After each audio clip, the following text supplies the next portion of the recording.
The Life of the Honeybee, a Ladybird natural history book.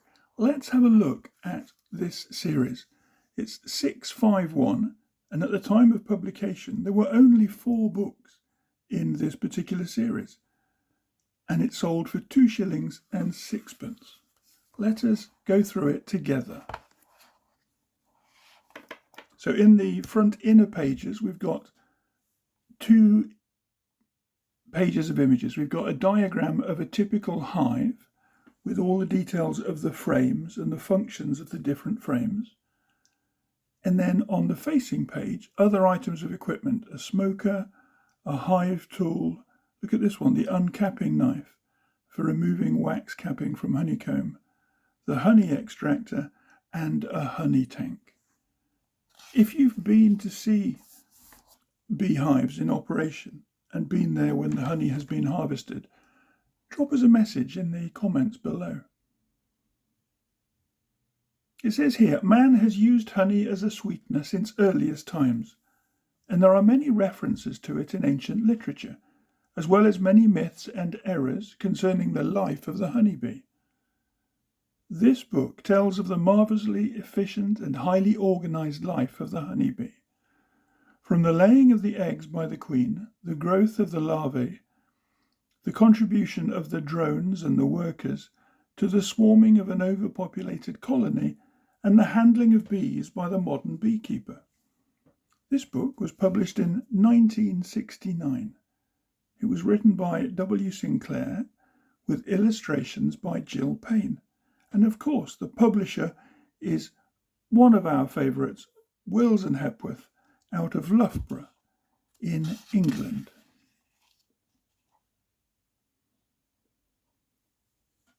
The honeybee. The honeybee has been known to man for many thousands of years. A very old rock painting in Spain shows the removal of honey from a nest of wild bees.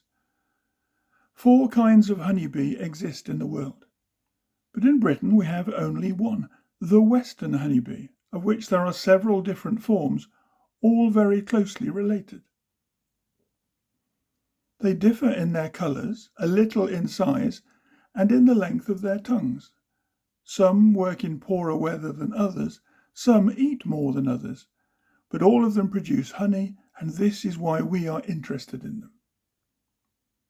Honey is very good for everyone. It is especially good for people who are ill, as it gives energy quickly and is the food most easily absorbed by the human body. Bees live in hives. The man who looks after them is the beekeeper, and his group of hives is called an apiary. All the honeybees, even in an apiary, are really wild animals, and have not been tamed in the same way as horses and cattle. Very occasionally bees make their home in the open, hanging their combs from branches as shown in the picture just here. But such a colony cannot survive winter rain. Let's have a look closer at this remarkable insect, the honeybee.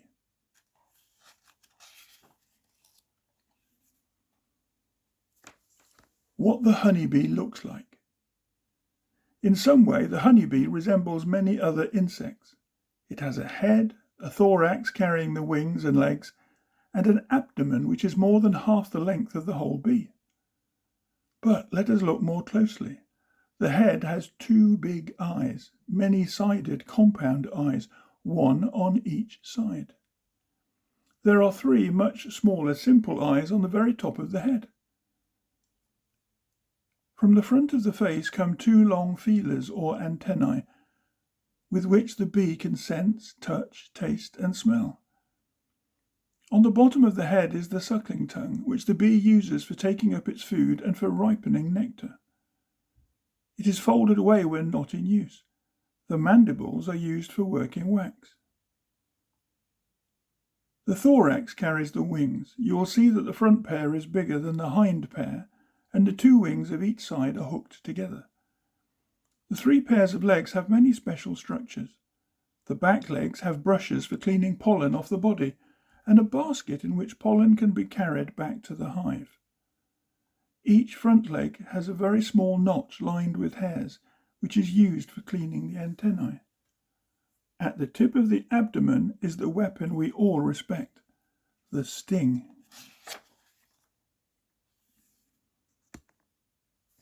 A year in the hive. You do not expect to find bees in your garden in the middle of winter. The flowers where the bee finds its food are present only in the warmer times of the year, so it is during the spring and summer that the bees are out and about. As the summer approaches, more and more bees are raised, until the greatest number is present in the hives about the middle of June. This large number is kept up until about August, when the number drops off again. All this time the bees fly out, whenever the weather is good enough, to collect food from the flowers. As the days become colder, the bees stay in the hive and cluster on the combs to keep themselves warm.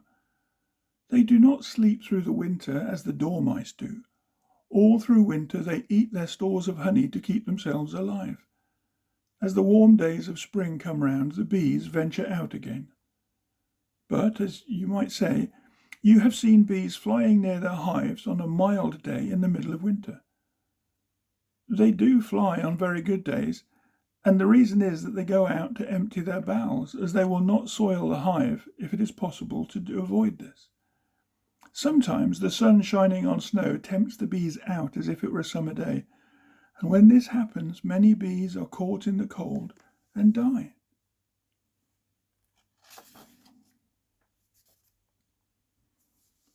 The worker bees.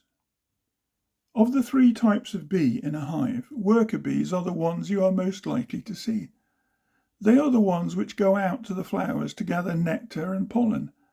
They are females by nature, but cannot lay eggs except in very unusual circumstances. Their work is caring for the eggs and larvae in the hives, building combs, feeding the queen bee and keeping her spick and span, guarding the hive against intruders, and searching for nectar and pollen from many kinds of flowers. The life of the worker bees can be very short, only 4 to 5 weeks in the height of summer, when they are doing a great deal of flying. But the workers which survive winter may live for more than 6 months. The worker is the smallest of the 3 types of honeybee in the colony, but workers make up for their small size by numbering about 98% of the bees in the colony. They can, of course, sting. They do this only when the colony seems to be in need of defence, or if they are trapped.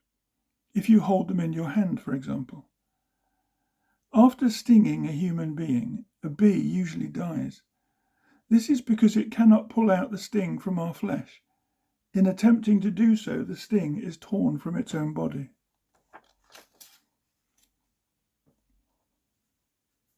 The queen bee. There is only one queen bee in a hive, unless the circumstances are unusual. She is bigger than the other bees, having a long abdomen. Her wings appear rather short, but in fact they are slightly longer than those of the workers. Her thorax is broader than that of the worker bee. Her legs are brighter in colour and somewhat orange-brown. Very often she looks smoother and shinier than other bees, and moves among them quite slowly and majestically. She can live for 3 years or more. The queen is the only bee that can lay eggs which will produce worker bees or more queens. In fact, this is the only task she has. The workers feed and clean her so that she can spend as much as possible of her time laying the precious eggs. She is fed with special food from glands in the heads of the workers. This helps her lay up to 2,000 eggs per day. She flies only on her wedding flight and when the colony swarms. Like the worker bee, the queen has a sting, but it is curved, unlike the straight sting of the worker. She is unlikely to use it against human beings, but keeps it almost entirely for use against rival queens, as you will read with me later in this book. The male or drone bees. Drones are the true males, a few of which will be the queen's wedding partners. They are present only from about the beginning of May until perhaps September. They are heavily built, squat, very hairy, and often appear slow and lazy. Even their low droning noise in flight, which gives them their name, sounds sleepy. They cannot go out for nectar for themselves, but get all their food from the workers, or sometimes they take it straight from the honey cells in the honeycombs. They fly only on days when the sun is very warm, usually in the early afternoon. Unlike the workers, they can come and go from hive to hive without difficulty, but they usually stay with the hive where they were hatched. At the end of summer, they are dragged out of the hive by the worker bees and left to die of hunger and cold. Since they eat so much, they would be a heavy burden on the winter food store if they were allowed to spend the winter in the hive. To us, it seems a cruel fate, but bees work only on the basis of efficiency and do not tolerate useless drones when times are hard.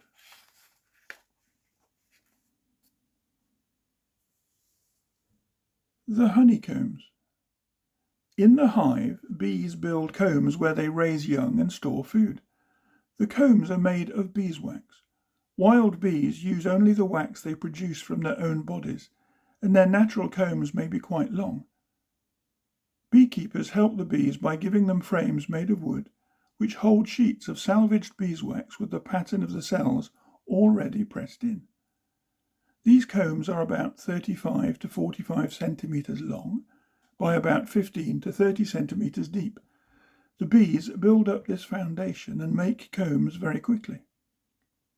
The combs are made of 6-sided cells, with the closed bottoms of the cells back to back, so that each comb is really 2 cells thick.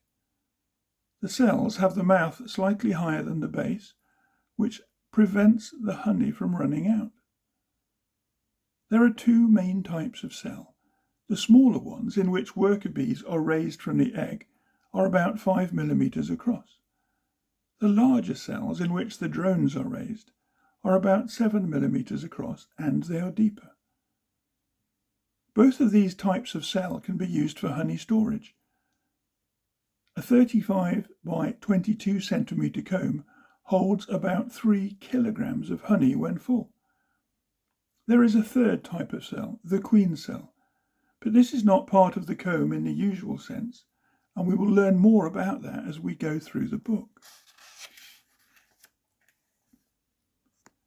Beeswax.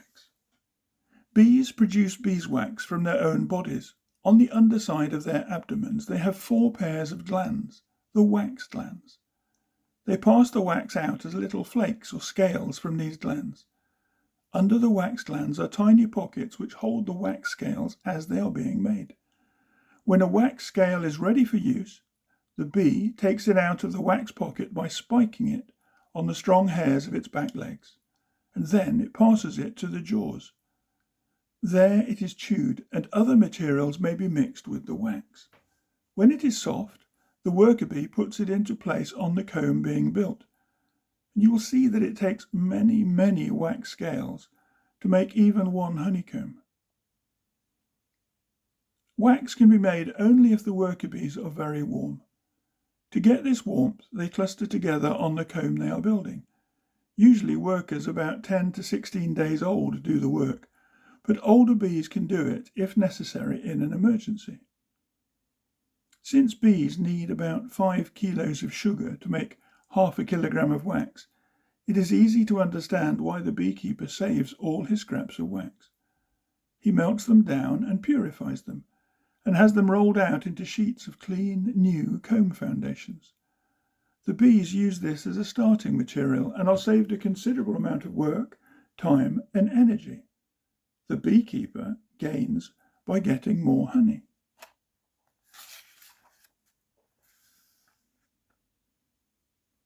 Eggs, larvae, pupae, and adults. Like other insects, bees are produced from eggs. The eggs of the bee are laid only by the queen. She lays one in each cell of the comb, working out from the centre. She can lay up to 2,000 eggs each day when she is working hardest. If she lays an egg in a worker cell, this egg will produce a worker larvae, which will eventually change into a worker bee. If the egg is in a drone cell, it will produce a male or drone bee. If it is in a queen cell, it will produce a queen. The eggs are very small, just big enough to see with the naked eye. After 3 days, the tiny larva hatches from each egg. It is fed for 3 more days on food from the head glands of the workers. It grows rapidly, and you can then see that it is white and worm-like in shape.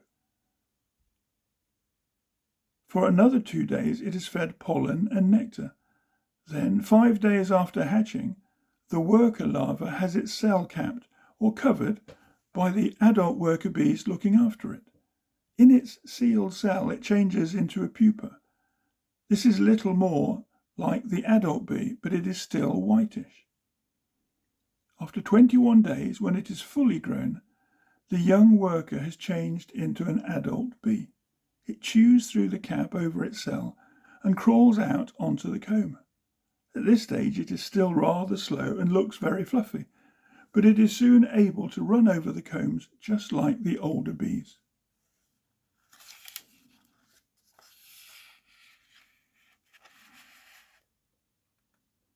The queen cell.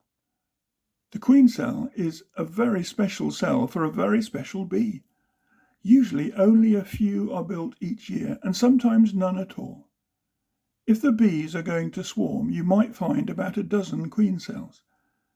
If they are raising a new queen to replace or supersede the old one, the bees will make even fewer, perhaps only 2 or 3 queen cells. The queen cell is unlike the ordinary cells of the comb in that it is used once only. Instead of lying flat, it has its mouth pointing straight downwards. It is a big cell, about 2.5 centimetres long, more or less round instead of 6-sided, and looks like a large, dimpled acorn. It is made of wax, just like the other cells, but usually has a lot of pollen mixed in with the wax. This gives the queen cell a darker colour than a newly made worker or drone cell. The queen cell starts as a little queen cup, and as the young queen larva grows inside, the cell is built up by the workers until it reaches its full size. Then it is sealed over or capped until the queen is ready to come out, 15 to 16 days after the egg was laid. She chews away the rim of the cap and pushes it off like a hinged lid. Then she can crawl out.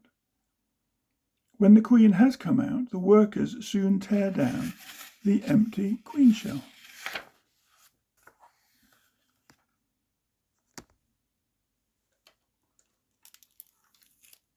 The queen is lost. Since the queen is the only bee in the hive that can lay eggs, the colony is in difficulties if she is lost. As soon as the queen is lost, the bees raise a new one. How? Any worker larva which is not over 3 days old can be changed to a queen if it is fed the correct food.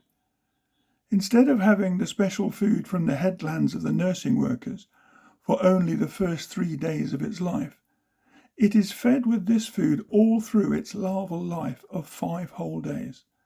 The cell it is in is enlarged by the workers and looks like a proper queen cell. By this treatment, the bees are able to change the larva from that of a worker to that of a queen. After coming out of her cell and taking her wedding flight, this new queen is able to carry on just like the one which was lost. The older the larva chosen to have this special treatment, the less efficient she will be as a queen. She can still lay eggs, from which the bees can raise a new queen to replace her if need be. The bees do not raise only one queen, of course. They raise several if the old queen is lost. Only one is allowed finally to become the laying queen. How can a queen get lost? A little mistake by the beekeeper might kill her, or she might die from disease.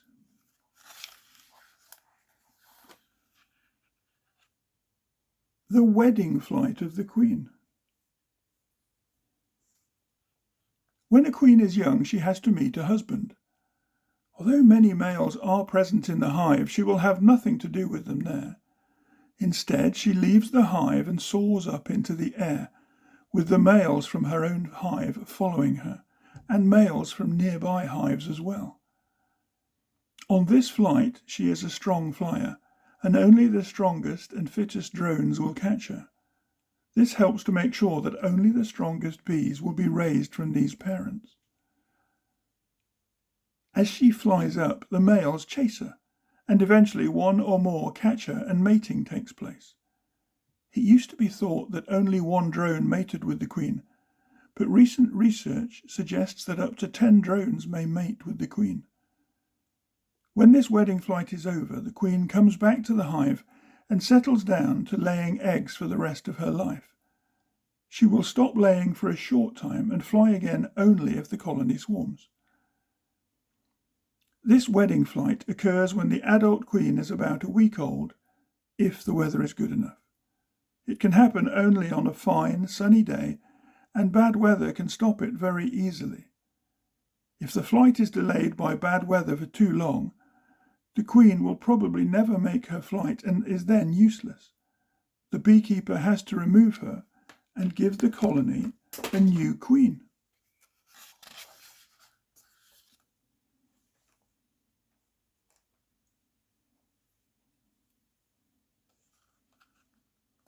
The swarm. Since only the queen can lay eggs, any new colony must have a queen. A few workers on their own cannot found a new colony. When a colony gets very strong in numbers, there is every chance it will swarm. It starts preparing for this early in the season by producing drones and queens. Excuse me, I'm just going to have a sip of my water.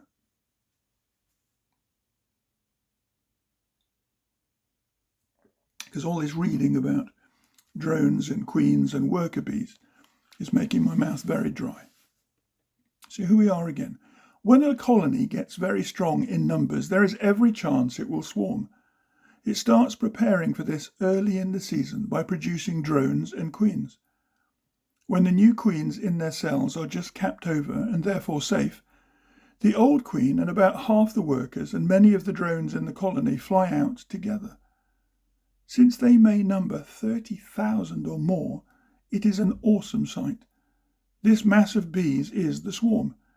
The whole swarm usually alights on a nearby tree branch or hedge after coming out of the hive. After a time it takes to the air again, flies off to its new home and settles in. Workers draw out combs, and the queen lays in them. So the new colony gets its queen by taking her with them. But what of the old colony? Soon one or more of its young queens comes out of her cell. She may kill all the other queens, or she may take off with another smaller swarm or caste. Eventually, one queen is left in the hive. She takes her wedding flight, and life in the hive goes back to normal.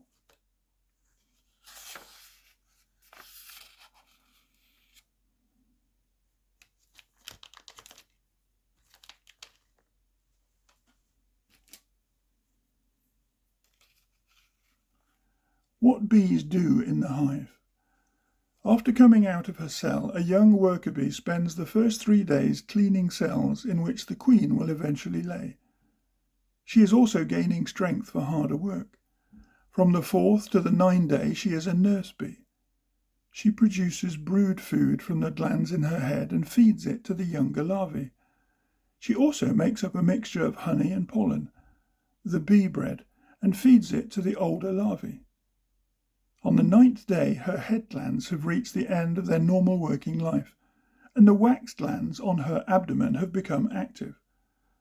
Therefore, from the 10th to the 16th day, the worker builds comb, using her wax for this purpose. At the end of this time, the wax glands finish their activity. Then the bee spends from the 17th to the 19th day accepting pollen and nectar from the field bees and storing it in the cells. She helps to ripen the nectar and presses the pollen down into the cells for storage. On the 20th day, some bees act as guards, standing at the door keeping out bees from other colonies and arresting other strangers which are not allowed into the hive. From the 21st day until the end of her life, she will work in the fields, looking for and bringing home pollen and nectar. Although this is her typical timetable, It can be altered whenever changes are necessary. Even old bees can build comb and feed larvae if the need is urgent.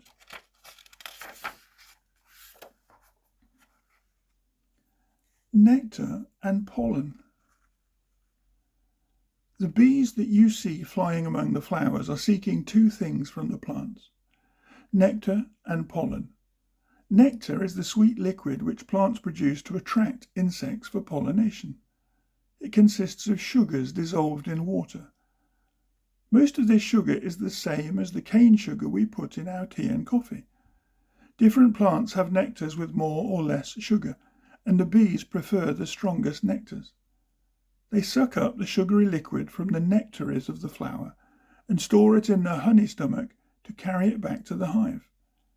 There they pass it on to the hive bees, which change the cane sugar to simpler sugars, reduce the amount of water in the nectar, and then store it in the cells as honey for use as needed.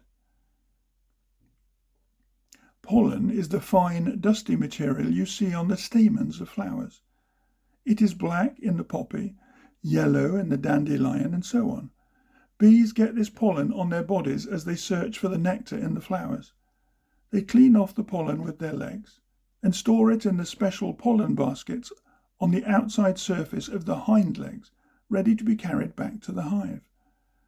There they put it into the pollen storage cells, where it is packed down by hive bees, which use their heads as hammers. Pollen is stored near the larvae, so that it is easily available when feeding the young, who will eat most of it.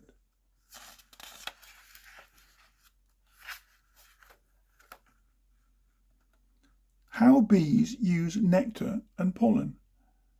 Nectar can be used immediately to feed bees and young in the hive. It is one of the foods essential to the bee. If it is not used at once, the bees store the changed nectar as honey for use later on. If they have more than they need, the beekeeper removes the surplus honey for his own use. The honey used by the bees in their food has the same value to them as bread, sugar, syrup, and such things have to us. Pollen is to the bee what meat, fish, sausages, and similar foods are to human beings. It gives them protein, which is the name of a group of chemicals needed for building muscles and other flesh in the bee's body. Without this important material, the bees cannot grow properly. The young larvae are not fed directly with pollen. Instead, the worker bees use pollen to produce a special food from glands in the head. This food is easier for the young larvae to take in, just as we feed human babies on specially prepared foods. Later on, the bees give the larvae a mixture of honey and pollen called bee bread, which the larvae are then able to eat directly. The extra pollen needed for winter is stored in cells under a layer of honey, which preserves it from going bad. Nectar ripening. When nectar is brought in from the flowers, it contains too much water to be safely stored. It has to have a lot of the water removed from it before it will keep. This work is one of the tasks of the hive bees. First of all, the nectar may be stored in cells where it can await attention.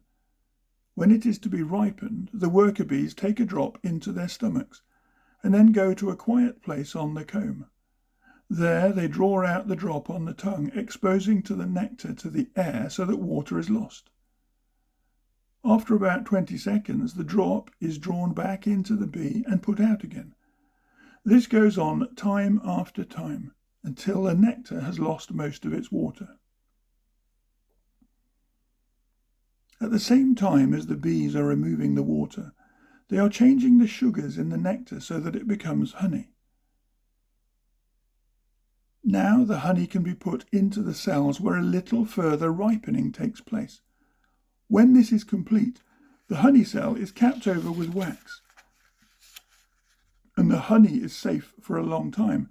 It's also ready for us to enjoy.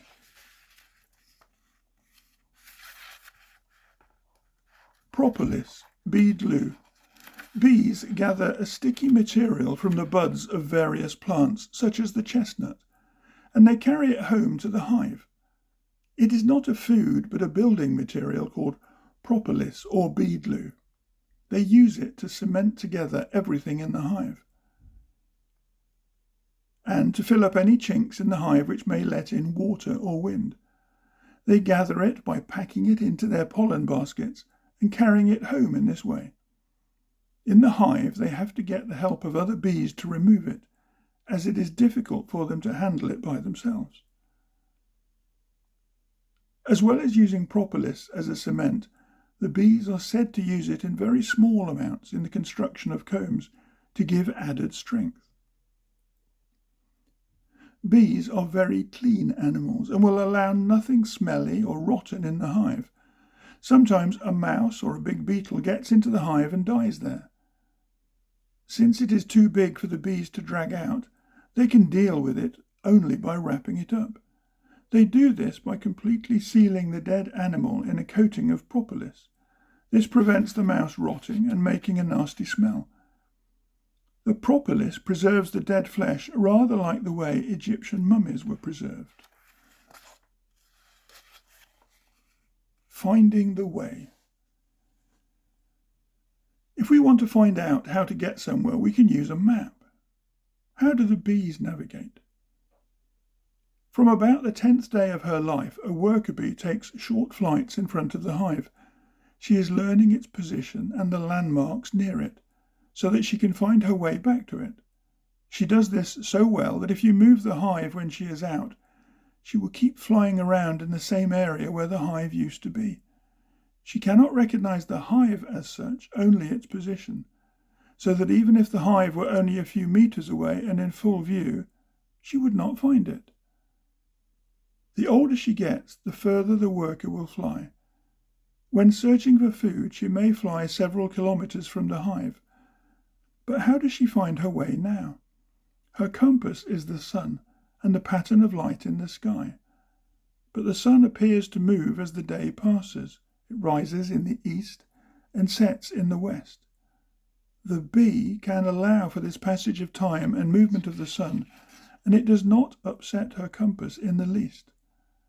Not only can the bee use this sun compass, but she can tell other bees how to navigate by it to reach places where she has found food.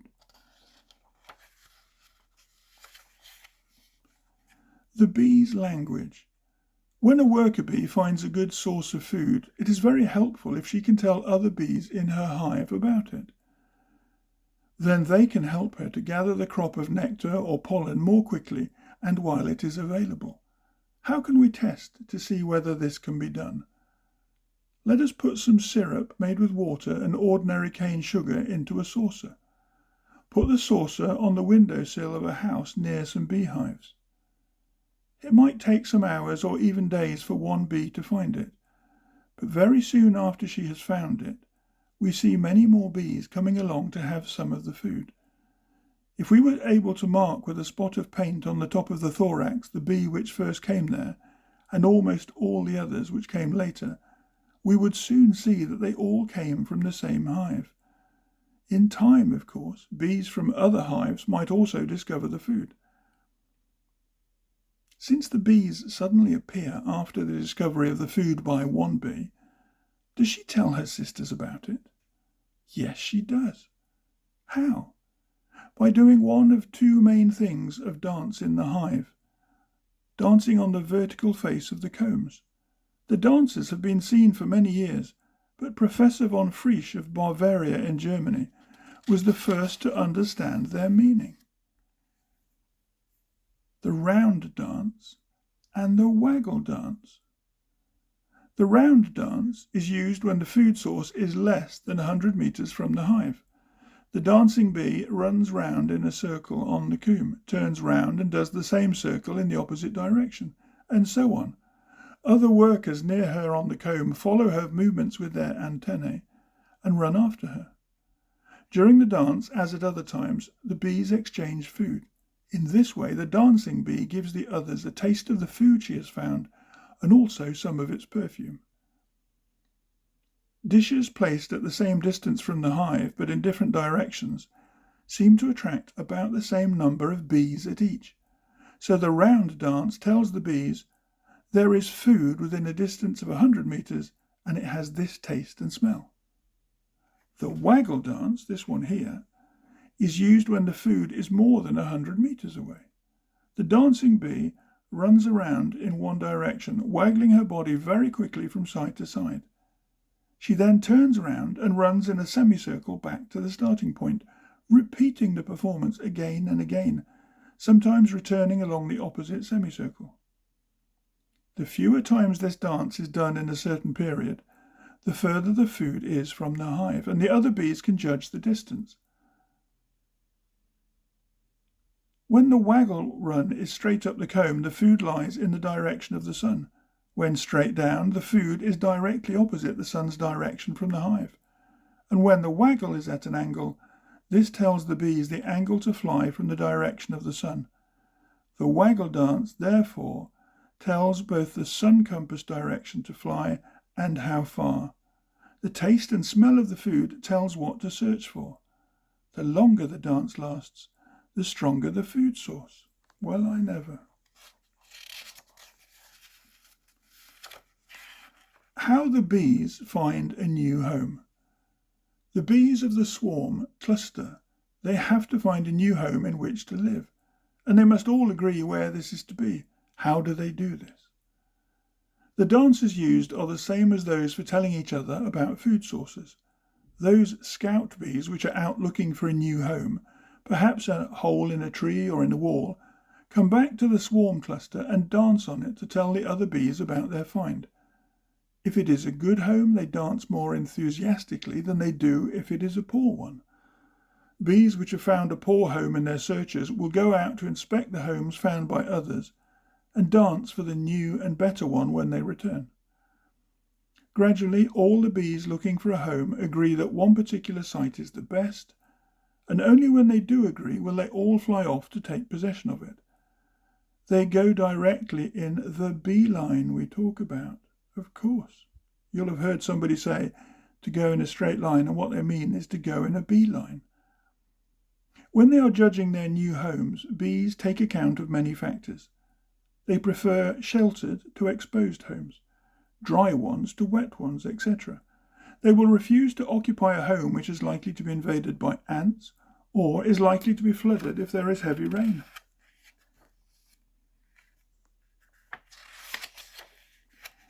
Water. Bees obtain a large amount of water in the nectars they gather during the year, but sometimes this is not enough. In spring, the bees feed on the very strong honey they have stored, and this has to be weakened with water before it can be fed to the larvae.